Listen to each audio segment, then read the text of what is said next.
বিশ্বনবী মুহাম্মদ রাসূলুল্লাহ সাল্লাল্লাহু আলাইহি ওয়াসাল্লাম ফজরের 2 রাকাত সুন্নত নামাজে এই সূরাটা পড়তেন।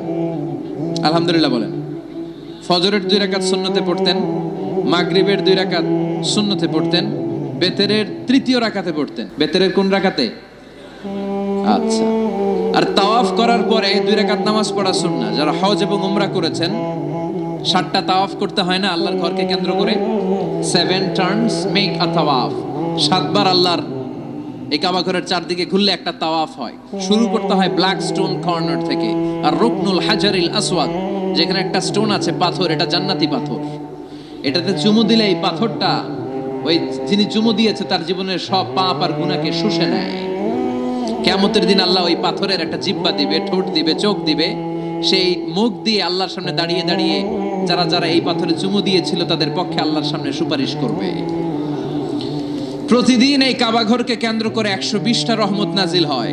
সিদ্দুন আলী তাইফিন, 60টা রহমত যারা কাবা ঘরের চারদিকে শুধু প্রদক্ষিণ করে, তাওয়াফ করে। আর বাঈন লিল মুসাল্লিন, 40টা হচ্ছে যারা কাবা ঘরের সামনে সালাত পড়ে। ওয়াল 20 লিন-নাযিরিনা ইলাল কাবা, বাকি 20টা সওয়াব যারা তাওয়াফও করে না, সালাতও পড়ে না, শুধু কাবার দিকে তাকিয়ে থাকে। সুবহানাল্লাহ বাড়িতে গিয়ে বললেন, কাবার দিকে তাকিয়ে থাকলেও সওয়াব আছে না নাই? এই তাওয়াফ করার পরে 2 রাকাত নামাজ পড়তে হয়। কয় রাকাত? বিশ্বনবী এই 2 রাকাতের প্রথম রাকাতে পড়তেন সূরাতুল কাফিরুন, কুল ইয়া আইয়ুহাল লা আ'বুদু মা, এটা প্রথম রাকাতে পড়তেন। আর দ্বিতীয় রাকাতে বিশ্বনবী সূরাতুল ইখলাসটা পড়তেন। যেদিন যাবেন কাবা ঘরে হজ বা উমরার নিয়তে, মনে থাকবে তো? তাওয়াফের পরে 2 রাকাত, প্রথম রাকাতে সূরাতুল কাফিরুন, দ্বিতীয় রাকাতে সূরাতুল ইখলাস। এই সূরাকে বিশ্বনবী সুলুসুল কোরআন বলেছেন, 1/3 অফ দ্য বুক। বিশ্বনবী বলেছেন সূরাতুল ইখলাস সুলুসুল কোরআন। এই সূরাটা হলো কোরআনের 3 ভাগের 1 ভাগ। একবার যদি কেউ এই সূরাটা পড়ে তার আমল নামায় 10 পারা কোরআন তেলাওয়াতের সওয়াব দিয়ে দিবে কে? একবার পড়লে যদি 10 পারা হয়, 2 বার পড়লে 20 পারা, 3 বার পড়লে পুরো কোরআন খতমের সওয়াব দিবে কে? সুবহানাল্লাহ কইবেন না? কি দামি সূরা, 3 বার পড়লে পুরো কোরআন কাবার। কোন মুহাদ্দিসিন বলেছেন না, সুলুসুল কোরআন 1/3 অফ দ্য বুক বলে বিশ্বনবী এটা বুঝান নাই। বিশ্বনবী অন্য জিনিস বুঝিয়েছেন। সেটা কি? আপনি যদি আমাকে বলেন যে হুজুর পুরো কোরআনের 30 পারায় আল্লাহ কি বলেছে, আপনি 3 কথায় বলেন, তাহলে আমাকে বলতে হবে আল্লাহ বলেছেন কোরআনে তাওহীদের কথা, আল্লাহ বলেছে কোরআনে রিসালাতের কথা, আল্লাহ বলেছে কোরআনে আখিরাতের কথা। 3টা, তাওহীদ, রিসালাত, আখিরাত। সবাই বলেন তাওহীদ, তাওহীদ, রিসালাত, আখিরাত। তো যেহেতু এই সূরাটা তাওহীদকে অ্যাকোমোডেট করে, তাওহীদের মুখপাত্র, এজন্য কেমন যেন এই সূরাটা কোরআনের 3 ভাগের 1 ভাগ। সুবহানাল্লাহ বলবেন না? এত দামি সূরা। বিশ্বনবী মক্কা থেকে মদিনাতে যখন হিজরতে গেলেন, মদিনায় যাওয়ার আগে কোবা পল্লীতে কিছুদিন ছিলেন। সেখানে একটা মসজিদ বানালেন। ওই মসজিদের একজন ইমাম তিনি নিয়োগ করে মদিনাতে চলে আসলেন। মদিনাতে এসে কোথায় মসজিদে নববী বানাবেন জায়গা খুঁজতেছেন। বিশ্বনবী কিন্তু ভালো লোকেশন খুঁজতে জানতেন। বিশ্বনবী লোকেশন খুঁজে খুঁজে এমন একটা জায়গা নির্ধারণ করলেন যেটা ছিল মদিনার একেবারে মাঝখানে। সেখানে নিজ হাতে পাথর কেটে বিশ্বনবী মসজিদে নববী বানালেন। মসজিদে নববীতে তিনি ইমামতি করতে শুরু করলেন। আর ওই যে কোবা পল্লীতে যে মসজিদ বানিয়েছে, কোবা মসজিদের একজন ইমাম বানালেন বিশ্বনবী। ইমাম চিনেন তো? মানে কি? নেতা। ইমাম মানে নেতা। তো ইমাম সাহেব জাহারি নামাজগুলো মাগরিব, এশা আর ফজরের প্রত্যেক রাকাতেই সূরা ফাতিহার পরেই সূরা ইখলাস পড়ে। কি পড়ে? প্রথম রাকাতেও ইখলাস, দ্বিতীয় রাকাতেও ইখলাস, এশার প্রথম রাকাতেও ইখলাস, দ্বিতীয় রাকাতেও ইখলাস, ফজরের প্রথম রাকাতেও ইখলাস, দ্বিতীয় রাকাতেও ইখলাস। আপনাদের এলাকার ইমাম সাহেব প্রত্যেক নামাজে খালি সূরা ইখলাস পড়ে। মাগরিবের নামাজেও ইখলাস, এশার সময়ও ইখলাস, ফজরের সময়ও। কি করবেন? ইমাম রাখবেন? কি কইবেন? আজকে ইমামের একদিন কে আমার একদিন, পাইছেন কি? আর কোন সূরা পারেন না তো? ওই কোবাম পল্লীর যে মুসল্লিরা এরাও ধরছে টাইট করে, কি ইমাম সাহেব ঘটনা কি আপনার হয়েছেটা কি, সমস্যা কি? প্রতি রাকাতে সূরা ইখলাস কেন পড়েন?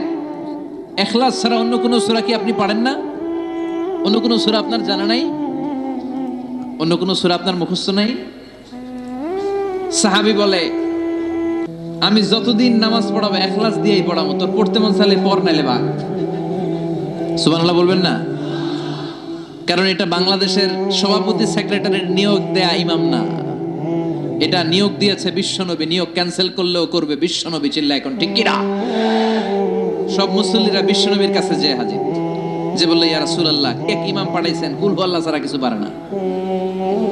প্রতি জাহারি কিরাতের প্রত্যেক রাকাতেই সূরাতুল ইখলাস বিশ্বনবী ডেকে পাঠালেন। আসলে কি তুমি প্রতি রাকাতে ইখলাস পড়ো? সাহাবী বলল, বালা ইয়া রাসূলুল্লাহ, আমি পড়ি। কেন পড়ো? সাহাবী বলে, ইয়া রাসূলুল্লাহ, ইয়া হাবিবাল্লাহ, এই সূরাটা আমার এত ভালো লাগে, এই সূরার ভেতরে আল্লাহর পরিচয় আছে, ফিহা সিফাতুর রহমান। এজন্য আল্লাহর পরিচয় আমি এই সূরার মধ্যে পেয়ে যাই, তাই প্রতি রাকাতেই আমি সূরাতুল ইখলাস পড়ি। আর সূরাতুল ইখলাস না পড়লে নবী আমার ভাল লাগে না। বিশ্বনবী বললেন, তাই তোমার চাকরি আজীবনের জন্য আমি পার্মানেন্ট করে দিলাম। এই সূরা বাদ দেওয়ার দরকার নাই, যতদিন থাকবা এই সূরা দিয়ে নামাজ পড়াবা। তোমার এই সূরার প্রতি ভালোবাসা, এই সূরার প্রতি মহব্বত, আল্লাহ তাআলা এই সূরার প্রতি ভালোবাসার মহব্বতের কারণে তোমাকে জান্নাতি বলে সার্টিফাই করেছে। সূরাতুল ইখলাসের মর্যাদা কম না বেশি? কম না বেশি? বেশি। বিশ্বনবী এই সূরাটার অনেক মর্যাদার কথা বলেছেন। সমাদ, সমাদের সূরা। সমাদ কার নাম? কথা বলেন। সমাদের অনেকটা বিপরীত শব্দ হচ্ছে সানাম। সানাম মানে মূর্তি, সানাম মানে, কথা বলেন, সনাম মানে মূর্তি। বিশ্বনবী যখন প্রথম ওহী পেলেন, ওই সময় একটা লোক মূর্তির পূজা করত, মূর্তিরে খুব ভালোবাসতো আর বগল দাবা করে রাখতো। এটার কাছে রাত্রিবেলা কেঁদে কেঁদে চাইতো আর মনের জ্বালাগুলো এটার সাথে শেয়ার করত। সে মনে করতে এই মূর্তি আমারে বাঁচাবে, সব সময় তার একটাই জিকির, সানাম সানাম সানাম। একদিন এই মূর্তিটাকে রেখে সে কোনো একটা কাজে গিয়েছে। কাজ শেষে সে এসে দেখে মূর্তির গায়ে পানি। সে ভাবলো, আমার খোদার গায়ে যেহেতু পানি, এটা নিশ্চয়ই ভালো পানি হবে। He thought it could be the water of mercy and blessings, it could be the water of rahman. যেহেতু আমার খোদার গায়ে পানি, নিশ্চয়ই এটা রহমতের পানি হবে, বরকতের পানি হবে। তো রহমতের পানি তো নষ্ট করে লাভ নাই, এক কাজ করে এটাকে খেয়ে ফেলি। When he thought it could be the water of mercy and blessings, he started to suck it with his tongue. জিহ্বা দিয়ে এবার চাটতে শুরু করছে। রহমতের পানি পেটে ঢুকানোর জন্য চাটতে শুরু করেছে। When he started to suck it, he found the taste is little bit bitter. যখন চাটতে শুরু করছে, দেখে যে স্বাদটা কেমন যেন কটা কটা লাগে,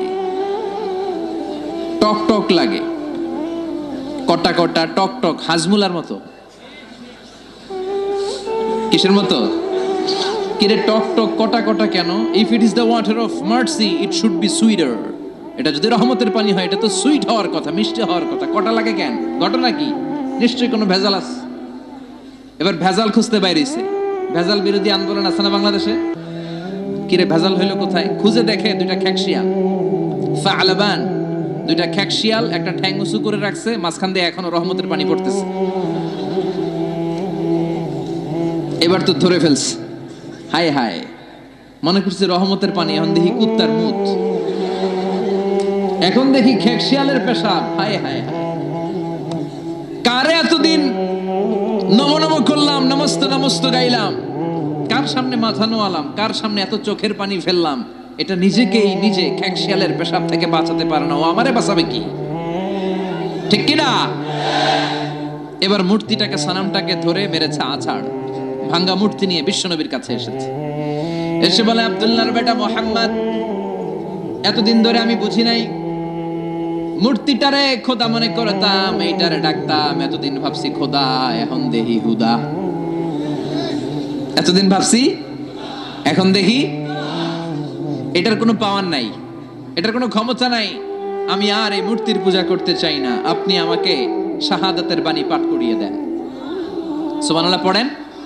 ঝিনুকের ভেতর লুকিয়ে থাকে যেমন মতি, ঝিনুকের ভেতর লুকিয়ে থাকে যেমন মতি, কলমা শাহাদাতে আছে আল্লাহর জ্যোতি, কলমা শাহাদাতে আছে আল্লাহর জ্যোতি। পড়েন সবাই।